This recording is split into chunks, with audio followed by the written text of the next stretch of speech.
Hello everyone, and welcome back to my channel. I hope you're all well. This is Lifestyle Critic, where we break down movies and TV shows into their core elements. And in this video, we are going to be reviewing Dragon Rider, which is a super fun, brand new animated action-adventure movie based on the novel of the same name by Camilla Funk. Now, this is a really great escapist film that has brilliant mythology in there and also a lot of epic moments in there as well, whilst also being very humorous from start to finish, which is absolutely brilliant, and I cannot wait to break it down for you in this video review.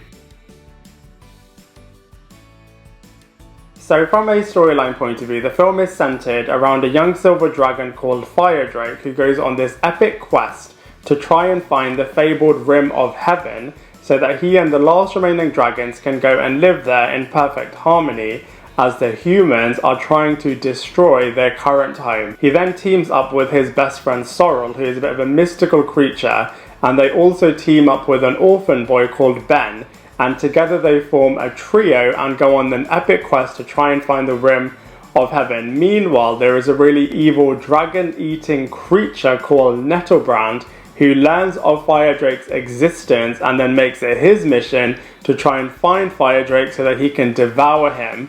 And the film then explores whether or not Firedrake is able to find the Rim of Heaven and save all of the dragons. So from a cast and characters point of view, honestly, Dragon Rider has got a brilliant cast associated with it, and they do such brilliant voice acting performances in this film. So let's go through them one by one. So first up, we have Brodie-Sangster, who voices the main character, Firedrake the Dragon, who is obviously from the Queen's Gambit and the Maze Runner franchise. And in this film, he plays Firedrake, the naive, bashful, and kind-hearted dragon who really does find his inner strength in this film. And actually, on that note, I really do like the character arc and character growth and character journey that Firedrake experiences in the Dragon Rider movie, which is absolutely brilliant.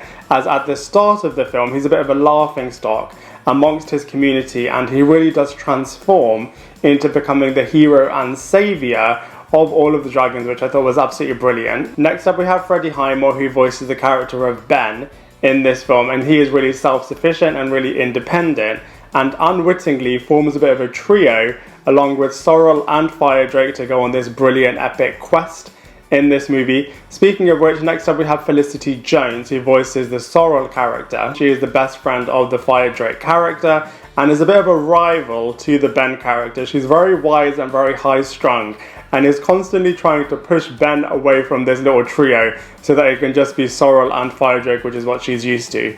Next up, we have Sir Patrick Stewart, obviously from the X-Men franchise and from a lot of brilliant other movies and TV shows as well. And in this film, he is playing the lead villain, Nettlebrand. And the thing that I really like is that they really do go into the history of this villain. So he's not just being bad for the sake of being bad. You understand why he is doing all of this, how he was created, all of the evil things that he has done in the past, which really explains what he's doing in the present, which is absolutely brilliant. We also have Meera, Syal and Sanjeev Baskhar, who are reunited from the brilliant, goodness gracious, Me TV series, and in this film they are playing really brilliantly hilarious Asian characters that know a lot about the mythology and the journey that these characters need to go through, which is absolutely brilliant. Speaking of journey, we have Professor Greenbloom, who is guiding the trio on how they can get to the fabled Rim of Heaven and the epic journey that they have to take in order to get there, which includes seeing the Djinn of 1,000 Eyes, which is a really interesting scene actually, as it's very limited and very restricted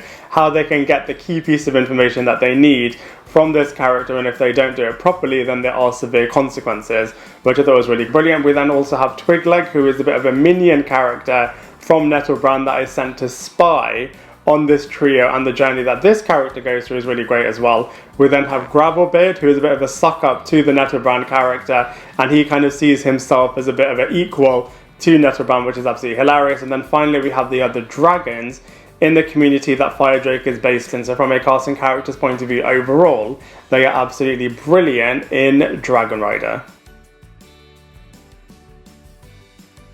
From a visuals point of view, Dragon Rider honestly does look amazing. They really do go on this epic quest and see loads of amazing characters and loads of different places of the world that they go through, and it all just looks absolutely incredible. The animation style really is top notch, and you really do feel like you're with all of these different characters as they go on this immersive journey through all of these different worlds and have to contend with really life-threatening situations, and it all comes to life really, really well from a visuals point of view, which is absolutely amazing in Dragon Rider. So from a comparison point of view, you know, obviously this film is going to be compared to the How to Train Your Dragon franchise and the recently released Onward film as well. I'd say that also has a lot of mythology and a lot of similarities actually to Dragon Rider. But you know, that being said, I definitely think there is room to include a new animation movie, which is Dragon Rider, into that catalogue of great animation movies. You know, that being said, some animated movies are a hit, some are not that great, but actually I'd say Dragon Rider is a really great entry into this genre. So overall, I'm sure you can tell, I really enjoyed Dragon Rider. I was truly hooked onto this film from start to finish. I really enjoyed the quest that these trio of characters went through, all of the different challenges that they had to overcome, all of the character growth that they experienced individually. All of the characters are really different from where they were in the beginning of the film to where they were in the end of the film, and they really had to contend with a lot of danger in this film as well. The visuals are absolutely brilliant. On that point, I do think they could have pushed the intensity of some of the situations that these characters went through, as I do feel like they played it a little bit safe at points. But you know, that being said, it is a brilliant movie, and so for all of those reasons, I am going to give it a solid 7 out of 10. I'd love to hear what you think, so please let me know in the comment section below. Otherwise, I look forward to seeing you in my next video.